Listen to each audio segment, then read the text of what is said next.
আপনারা সুফি ফতে আলী ওয়াইসি ওয়াদানির নাম শুনছেন ভারতের। এটা ফুরফুরা সিলসিলার যারা আছে ওনাদের পূর্বপুরুষ, ওনাদের মুর্শেদ, ওনারা বংশধর নয়। সুফি ফতে আলী ওয়াইসি ওয়ারদামানি রহমতুল্লাহ আলী বেনজির, যাকে রসুল নোমা বলা হতো।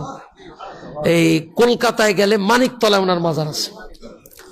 তো সুফি ফতে আলী ওয়াইসি বর্ধমানি তার বিখ্যাত শের আছে, ওনাকে মশরকে হুব্বে মোহাম্মদ মতলায়ে দীওয়ানে ইমা মতলায়ে খুরশিদ ইশকস্ত সিনায়ে সু জানে মা, ওনার লেখা।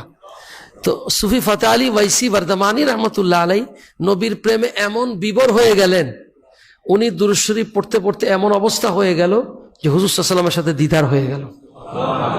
তো দিদার হওয়ার পর সুফি ফতে আলী ওয়াইসি বর্ধমানি রহমতুল্লাহ আলাই হুজুর বললেন যে ফতে আলী কি চাও? বলে হুজুর সবসময় আপনার দিদার চাই। বলছে না, তুমি বছরে একবার পাইবা, এটা তো যাতা ব্যাপার না। বলে সুফি ফতে আলী বলছে হুজুর আমি এটা সইতে পারবো না। বলে কি চাও? বলে হুজুর আমাকে সবসময় দিতে হবে। যাও 6 মাসে একবার। বলে না হুজুর আমি যখন চাই আমাকে দিদার দিতে হবে। এভাবে আস্তে আস্তে একদিন আসছে, তাও সুফি ফতে আলী ওয়াইসি বর্ধমানি মানেন নাই। সুফি ফতে আলী ওয়াইসি বর্ধমানি তখন বলছে হুজুর আমার যখন মন চায় আপনার দিদার দিতে হবে। কেন কথাটা বললাম? এটা মৌলানা ফরিদউদ্দিন আত্মা সাহেব রহমতুল্লাহ আলাই, বড় আমার আত্মীয়তার সম্পর্ক আছে, আমি মাঝে মাঝে বসতাম। তো উনি বলতেন যে রসুলের পাকের সাথে যাদের সম্পর্ক হয়ে যায় প্রথম অবস্থায় তাদের রুহানি তাবকা এমন হয়ে যায় যে হুজুরের কাছ থেকে তারা মাসলা জিজ্ঞাসা করে।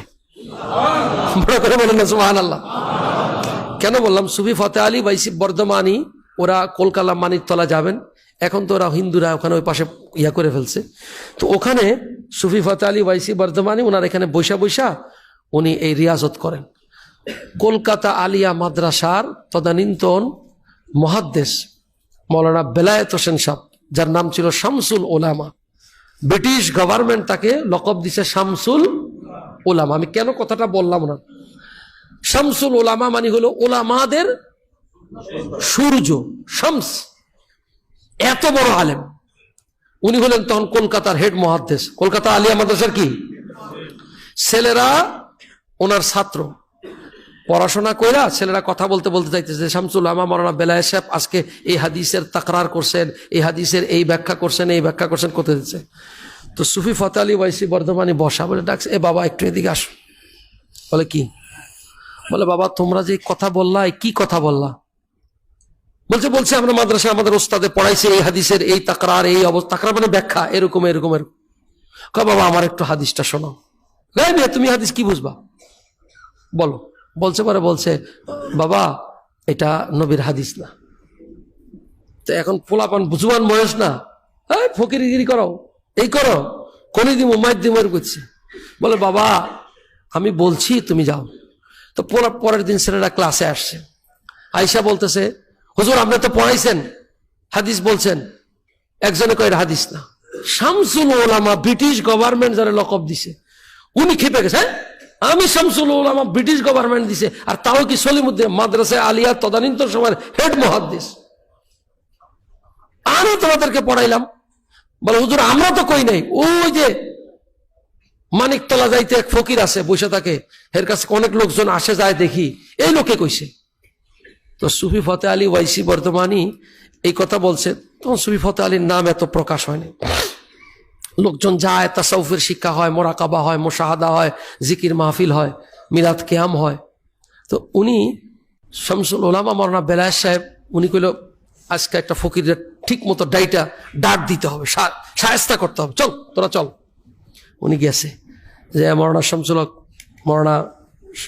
শামসুল ওলামা মাওলানা বেলায়েত সাহেব যে বলছে আপনি আমার ছাত্রদেরকে এই কথা বলছেন, বিভ্রান্ত করছেন, এটা হাদিস না। বলে হুজুর রাগ করেন কেন, এটা আসলে নবীর হাদিস না। তুমি হাদিস পড়ছো, তুমি জানো? বলে আমরা কিচ্ছু পড়ি নাই হুজুর, যে আর হাদিস আপনি বলতেছেন উনি যদি বলে এটা হাদিস না মানবেন? কথা বুঝছেন কি না আমার? আপনি যার হাদিস বলতেছেন, নবীজির হাদিস বলতেছেন, আমি আপনাকে বুখারী, মুসলিম, আবু দাউদ, সিয়াসিত্তা কিচ্ছু দেখাইতে পারবো না। যার হাদিস উনি যদি বলে শামসুল ওলামা বেলায়েত এটা আমার হাদিস না, আপনি মানবেন? মাওলানা বেলায়েত সাহেব মুহূর্তের মধ্যে ঘর্মাক্ত হয়ে গেলেন যে আমি হাদিস পড়ছি, নবী তো দেখি নেই। সুফি ফাতে আলী ওয়াইসি বারদামানি রহমতুল্লাহ আলাই তখন ওই মুহূর্তের মধ্যে বলেন, বাবা আমার চোখের দিকে তাকান। যেই মাত্র তাকাইছে সাথে সাথে আল্লাহর নবীর দিদারে মুবারকা হয়ে গেছে। বলতেছে বেলায়েত হোসেন, এই ফাতে আলী যা বলে সেটাই সত্য মেনে নাও। এই হলো ওয়াকিয়া, এই হলো ওয়াকিয়াতান। এগুলো হলো রুহানিয়তের ব্যাপার। তবে এখন এগুলো বাতিনি আপনি একা একা করতে কত দূর আগাতে পারবেন? কারণ আপনি ওই রেঞ্জে যেতে হলে ওই রেঞ্জ পর্যন্ত যাদের লিঙ্ক আছে তাদের সাথে লিঙ্ক থাকতে হবে, নাইলে আপনি একা একা পারবেন, একা একা হাঁটতে পারবেন, হয়রান হবেন, পরিশ্রান্ত হবেন। এটা আল্লাহ রসুল যদি দয়া করে আল্লাহ রসুল আপনাকে দেখা দেয়। কিন্তু এই লিঙ্ক যাদের সাথে আছে, শেখ ও মাশায়েখ যাদের সাথে সেই সম্পর্ক আছে, এরকম লিঙ্কওয়ালা মানুষ যারা আছে, এখন তো পীরের নামে বাজার গরম।